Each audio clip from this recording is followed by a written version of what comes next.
welcome to Inside the USFL.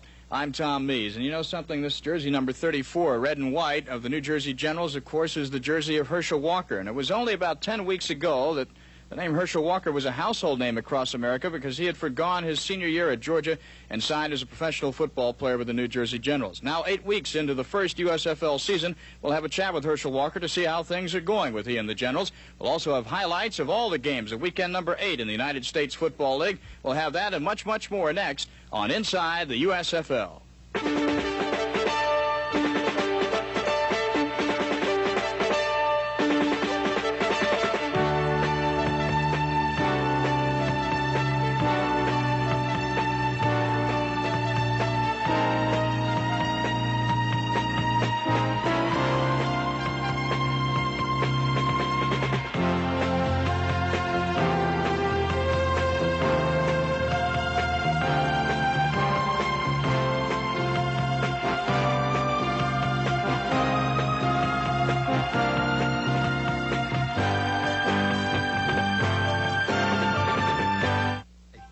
For Jobs. I'm a tree and shrub spike, and feeding's my business.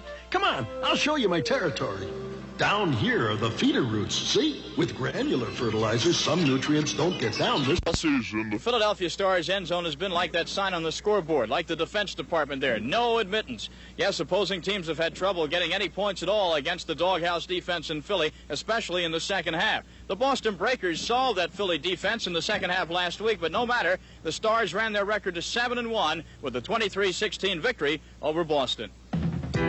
Once again, it was a rainy Sunday afternoon in Veterans Stadium, and once again, the Philadelphia Stars offense got started quickly. First quarter of play, quarterback Chuck Fusina back to pass at the Boston 14-yard line, finds Willie Collier from Pittsburgh. Deep in the end zone, 7-0 Philly. Following a missed Boston field goal, Philadelphia in the drive again. Kelvin Bryant around left end, breaking tackles, a 21-yard touchdown run. Bryant ran for 110 yards in the day with 23 carries, and also can do a pretty mean dance in the end zone. Boston fights back, though. Third quarter, trailing 20-0. Quarterback Johnny Walden nails an 86-yard touchdown pass to the speedy Frank Lockett, narrowing the count to 20-7. With a score 20-14 Philly in the fourth quarter, Boston lines up for a field goal. Now, Tim Mazzetti doesn't kick the field goal. Instead, he throws it to his holder, Nolan France. The question is, did he make the first down or not? It was a fourth down play. He missed it by a yard, says the official. After Philadelphia took a safety to make it 20-16, on the free kick awarded Philadelphia, Boston's Ira Matthews fumbles it right through his arms, and eventually John Sutton recovers for Philadelphia. Late in the quarter now, Philadelphia field goal made it 23-16. John Walton's one last chance to tie the ball game up. He missed, and he summed up the loss later on. It's a game of momentum. And seemingly the momentum shift did happen. It did occur, and we did get 14 points on the board. They got a lot of breaks. So, you know, game of this nature, the team that gets the breaks at the end, I guess, will be the winner. And Philadelphia was a winner, 23-16, despite Walton's great day, 31 of 44 for 367 yards. Meanwhile, last Sunday afternoon, Legion Field, Birmingham, Alabama, sunny weather for Reggie Collier and the Birmingham Stallions against the Oakland Invaders. Late first quarter, Reggie Collier on the old quarterback draw, 17 yards right up the middle. Not only does he score the touchdown, he stuffs the ball over the goal post. He was fouled. It's 7-0 Stallions. Late in the second quarter of play, big reliable fullback Earl Gant follows his blockers, 5 yards touchdown, 14-0 Birmingham at halftime. But in the second half, Arthur Whittington started to come on. He had 83 yards rushing for the day for Oakland. Here he goes for 23 yards around his own right end, setting up an eventual Oakland touchdown. The only one of the day, and guess who took the ball in for the score? Arthur Whittington, 14-7 Birmingham. But the Stallions' offensive line was great. Look at the hole open up here for Cornelius Quarles, 25-yard touchdown run. Birmingham goes on to stop Oakland 21-9, their second win over the Invaders this season. Then in the muck and mire and quagmire of Washington's RFK Stadium, the Tampa Bay Bandits and the Washington Federals. Early on, quarterback Jimmy Jordan to Eric Trevelyan, 28 yards and a touchdown, 6-0. On the ensuing kickoff, rookie Eric Robinson of Washington following his blocking, and there he goes, 94 yards untouched for a touchdown, the longest kickoff return in USFL history. The extra point no good, tied up at 6. Jimmy Jordan again for the Tampa Bay Bandits, 345 yards passing on the day. Touchdown number 2 to Florida A&M's Eric Trevelyan. They call him E.T. with catches like that. Here's touchdown number 3 to Trevelyan, 20-6 at halftime for Tampa Bay. Second half, Washington's Craig James with his first rushing touchdown touchdown, and the USFL made it 20-13. Mike Hohensee, a quarterback for Washington in the second half, finds Mike Holmes to tie the game up at 20-all, with a score 23-all. Carl Franks appears to be stopped, hits the middle, makes the cut, goes 18 yards for the touchdown. Tampa Bay Bandits defeat the Washington Federals. The final score 30-23. The United States Football League has given many veteran NFL quarterbacks another shot at a starting job in professional football. Bobby Scott of the New Jersey Generals is no exception. And down in the nation's capital, another former NFL starter at one time is getting another shot with the Washington Federals. Our Rich Capola has the story from Washington. Most people think that the United States Football League is the last stop for professional football players who, for one reason or another, have failed to make it in the NFL. If that's true, Washington Federals quarterback Joe Gilliam may be at his last stop. Once the pride of the Pittsburgh Steelers and their starting quarterback, Gilliam is now trying to make it in the new USFL. Gilliam began his comeback bid at the camp of the Denver Gold, but Denver coach Red Miller elected to go with another veteran, Kenny Johnson. Gilliam traces the path that took him from Denver to the Washington Federals. Well, after I was released from Denver, I went back to New Orleans and went back to work. And Coach Yock and Dick Meyer called me about 2 weeks after I had been home and said that they might bring me up. And then they called me again 2 days later and asked me could I be in here tomorrow. And I told them yes, so I packed and came in. Gilliam has yet to lead the Federals to victory, but nevertheless, he has performed well in a pair of one-point losses. His fine play has not gone unnoticed by head coach Ray York. I certainly hope that Joe does make it here and does a good job. I'm certainly pulling for him as much as anybody is. He's had a lot of problems in his life. He's got that all straightened around now. He's a good individual. I would think with his talent, if he doesn't make this team, he can make some teams. So I don't think it'll be the end of the road for Joe, no matter what happens. The guy has worked awful hard. He's had a lot of trouble in his life, but the main thing is that he's kept working and he's really come back. He's on the right track. He's got his mind in the right perspective. I think football is a mental game more so than physical, and I think if you have your mind where it's supposed to be, you have nothing to worry about. Despite his fine play to date, Gilliam must still prove his worth over the course of a long season. According to Gilliam, failure in Washington would only mean another curve along the comeback trail and not the end of it. I'm not through playing if it's here or wherever it is. I'm not through trying to quit. I'm not through trying to play football, you know, regardless. I can imagine, I can understand someone having that feeling that this might be your last chance.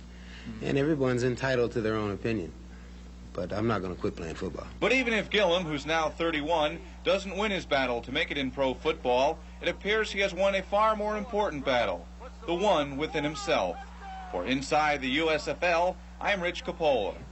Stay with us, because coming up next, we'll be going out to Las Vegas to visit with Gary Austin and Jim Feist. We'll be looking over the lines for weekend number 9 of United States Football League action. That's coming up next when Inside the USFL continues.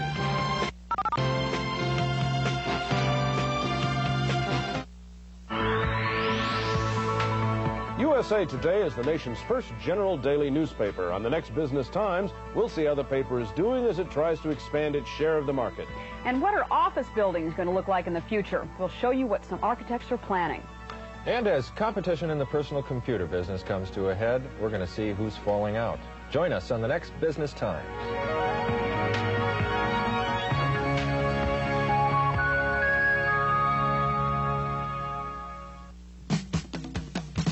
It's championship time in the National Basketball Association. She saw a genius in those squiggly lines, and she encouraged you to keep on trying. You sure are grateful she did.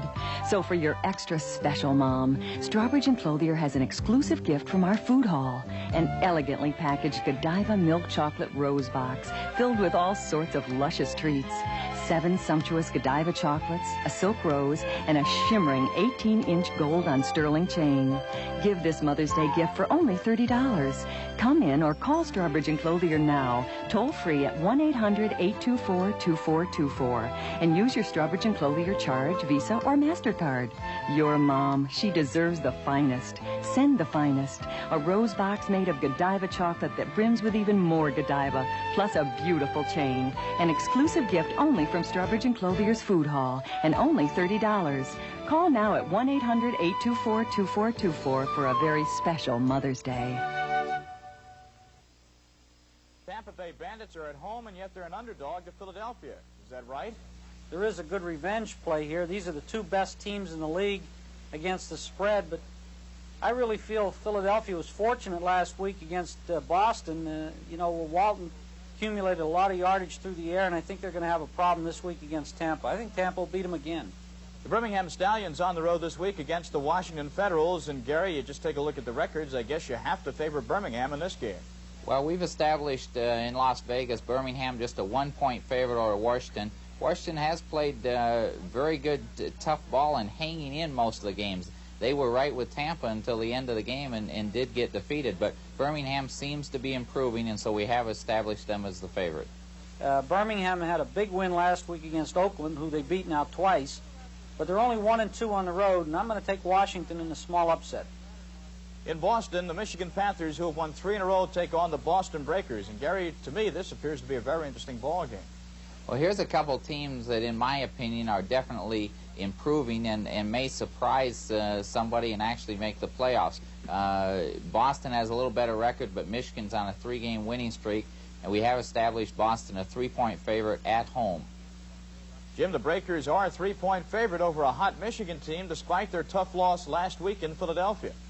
Well, yes, I think it is a good line. I think 3 is an excellent number, but I have to make a choice in the game, and I'm going to take Boston. I think they're a real strong club. They're coming home after 2 tough road games, and statistically last week they beat the Stars, and I think they had 5 turnovers that really gave the game away. So I'm on Boston this week, laying the 3. The New Jersey Generals at the Denver Gold. Gary, the Generals lose a tough one in overtime at Chicago, and now they're on the road at the Mile High City in Denver. What's going to happen this week? Well, I think New Jersey, first of all, is definitely improving. They did seem to have their game together better against Chicago, and I think they'll give Denver a real good run for their money at Denver this week. We have established Denver a 3.5-point favorite, and I'm just guessing, but I'd be surprised if that line's not a little lower by game time. Jim, another big crowd is expected at Mile High Stadium to support the Gold and also to see Herschel Walker. Is the big crowd going to help the Denver Ball Club? Well, it hasn't helped them that much yet. They played at home several times. They haven't done all that well. The Generals are moving the football. They're controlling the ball on the ground with Walker especially. He's averaging about 150 yards in the last 4 games. They looked fairly good against the Blitz on Monday night, and I'm going to be on them again this week, taking the 3.5. Well, the Chicago Blitz escaped with an overtime win over those New Jersey Generals last Monday night. Now they're on the road in Los Angeles. Gary, how do you handicap a game like this? Well, when the season started on my rating system, I actually had Chicago and Los Angeles rated as 2 of the top 3 teams in the league.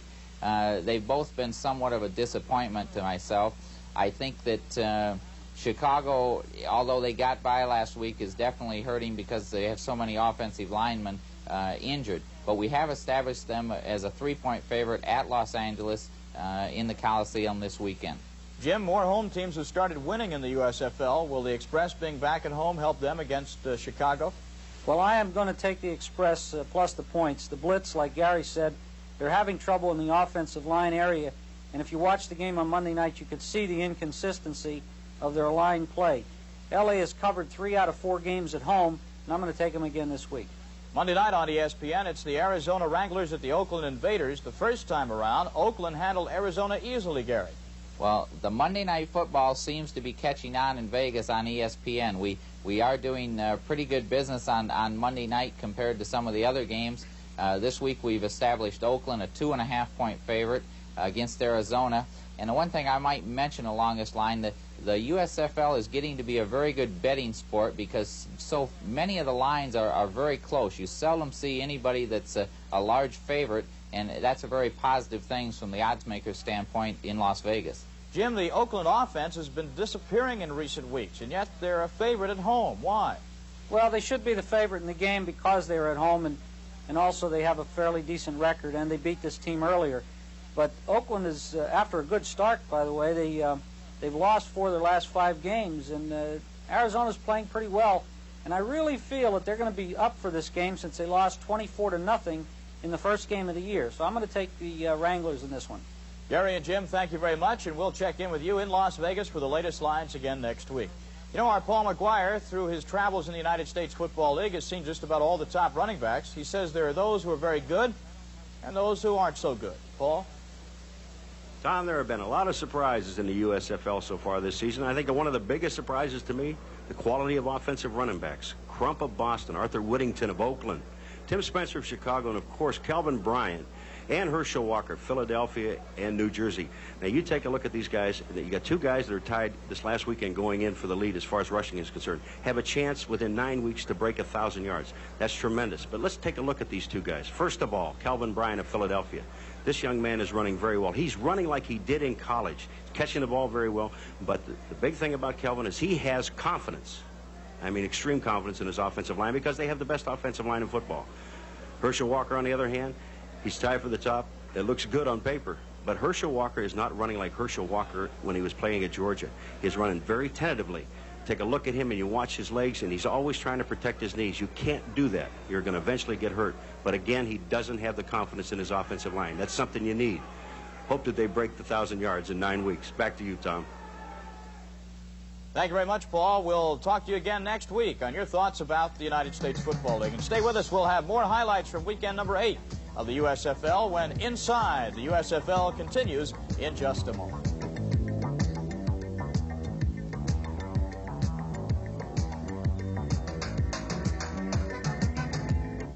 Michelob Light for the winners this time, huh? Oh, you enjoy being buried in the sand.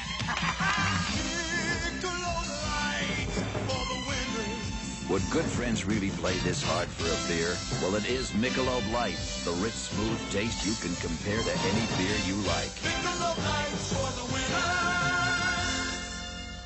The sea, the sun, the sand. The check. The check. Last Monday night on ESPN, Herschel Walker and the New Jersey Generals marched into Soldier Field, Chicago, bent on an upset of the Chicago Blitz.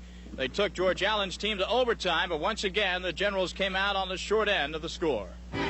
It was the largest crowd of the season at home for the Chicago Blitz, well over 32,000 at Soldier Field. Let's take a look at some of the highlights now from last Monday night's game. Last play of the first quarter as the cheerleaders already into the game. Herschel Walker thrills the big crowd with an easy romp for a touchdown to give New Jersey a 6-0 lead. Herschel ran for 138 yards in this night to take over the rushing lead. 6-0 New Jersey. Second quarter, 3rd and 9 for Chicago. Greg Landry back and over the middle. Touchdown to Lenny Willis, a 12-yard score. 7-6 Chicago at halftime. In the fourth quarter now, Frank Corral back to punt for Chicago. It's blocked by Keith Moody. And rookie John Joyce out of Colgate picks the ball up. Nobody on the blitz touches him, so he runs in for a touchdown. 14-7 New Jersey after the 2-point conversion. Landry, though, leads Chicago back to a tie, hitting Trumaine Johnson over the middle. What an exciting receiver this man is. Keith Moody made the game-saving tackle right there. Second and goal, Kevin Long. Second effort, touchdown. Extra point good, 14-all. We go into overtime. As Herschel Walker, as we approach the end of regulation, would fumble on a key series of downs. Chicago recovers in the person of Stan White, and we go into overtime from there, tied at 14. Now, well into the overtime period, Frank Corral wins it with his 27-yard field goal. George Allen says he's proud of his team. I'm very proud of the way my team played. We overcame a lot of adversity tonight. We had some key injuries and some face mask calls that are accidental tackling, and I thought it was a heck of a game. It was a heck of a game, George, but it also didn't hurt having Herschel Walker fumble down near your own goal line. The Chicago Blitz win it in overtime, 17-14. Last Saturday night at the Silverdome in Pontiac, Michigan, the Michigan Panthers on the prowl looking for their 3rd win in a row against the LA Express. Early on, Anthony Carter, the All-American from Michigan, asserting himself. 20-yard pass completion over the middle from quarterback Bobby Hebert. And 4 plays later, it's Anthony Carter from Hebert again. 26 yards. Watch the move to the inside, and Carter's into the end zone. 7-3 Michigan. Carter's second TD catch of the year. With the score 13-10 Michigan. Less than 30 seconds left in the first half. LA strikes Mike Ray to Chris Haynes.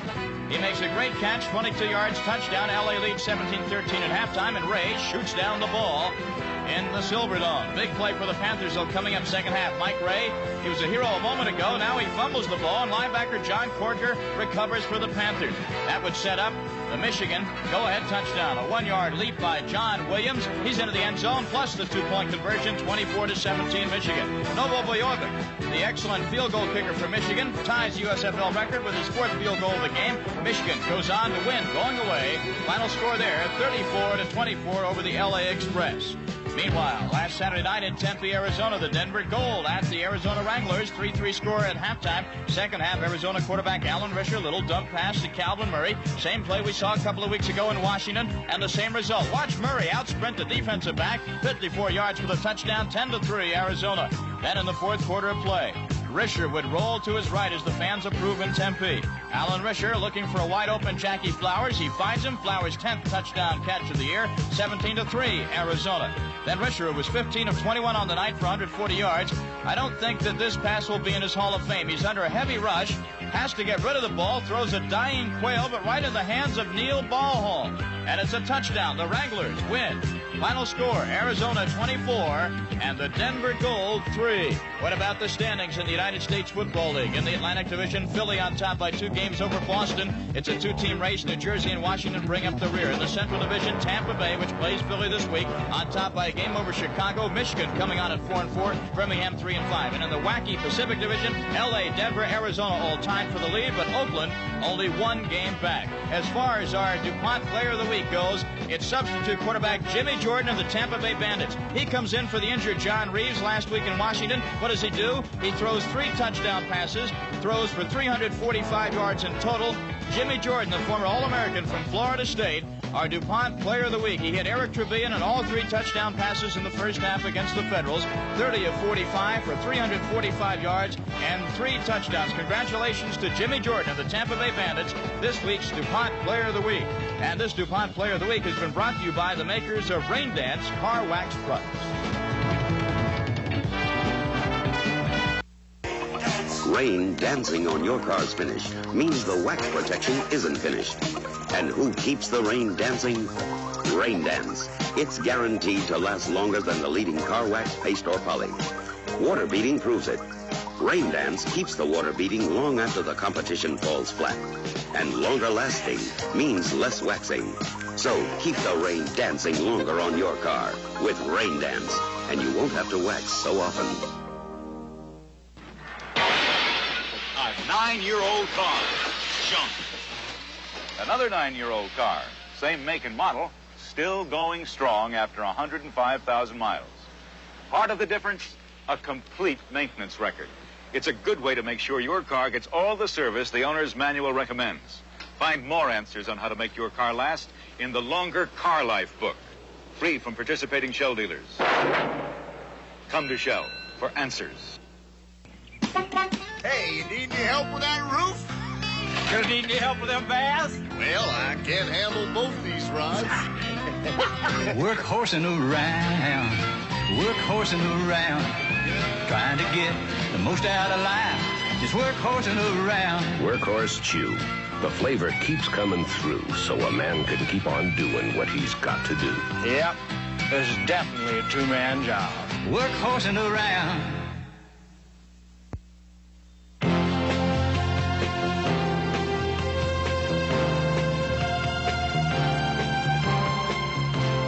It was about 10 weeks ago that the name Herschel Walker was dominating the sports pages of America, much in the same way that John Elway is now. In those last 10 weeks, though, Walker's been going about his business, running the football for the New Jersey Generals, and life has calmed down quite a bit. But yes, Herschel Walker is the leading rusher in the United States Football League. The early weeks of Walker's pro career were not easy. They were marked by more losses and missed blocking assignments than touchdown runs. I realized that it's going to take time, and some people thought that I could jump right in and get with it, but then football, at least breaking down offensive scheme, is a lot difficult than a lot of people think. The Generals have already lost more games this season than Walker's college and high school teams did in his career. But Herschel says there's a good reason for this: youth and inexperience. All the guys on the team, at least, they're winners, and they've been on winning programs like I have, and they understand that we're a young team, that we got a lot of learning to do, and I think we're getting better and better each week. The loss against Chicago was something that hurt a great deal, and then I look back and I can pinpoint just one thing, and I think that's what my form of going down. I think if I wouldn't have fumbled that ball, we may have had that game, and we wouldn't have taken it to the overtime, and I feel real bad because of that, because I think all the guys worked really hard, and they was really ready to play Chicago, and I think we played real well. Walker has run for over 100 yards in each of the last 4 games, drawing high praise from the veterans on the club. While I was injured, Monday night. I was on the sidelines there watching him a couple times on blitzes. He stung some linebackers too. So he's coming along real well and doing a good job for us. And like I said before, everybody expected it, and he hadn't disappointed anyone. Started slow, but then that's just, you know, you got to allow for that. I paid to hear lately he's been killing them, man, and he has been the general so far. As I look back, I think this was the right decision because at least I still love Georgia a great deal. I'm going to go back. I'm going to do everything I can for them because school was great to me. They had a lot of fine people there. It was something I enjoy, and I'm going to continue to enjoy. But then college prepare you to go out in life and be successful, and I don't think there's too many people came out of college that's in the place that I'm in. You're right, Herschel. There is no one else in the place you're in. The top rushing spot in the United States Football League. Remember now, you've always got a 50-yard line seat for great USFL action on ESPN. Saturday night we'll be live in Tampa, Florida as the Tampa Bay Bandits host the Philadelphia Stars. That game comes your way at 8 Eastern, 5 Pacific time. Then Monday night we'll be live in Oakland, California at 9 Eastern, 6 Pacific time as the Oakland Invaders take on the Arizona Wranglers. Two more great USFL games this weekend on ESPN. And we'll be back next week at the same time with another edition of Inside the USFL.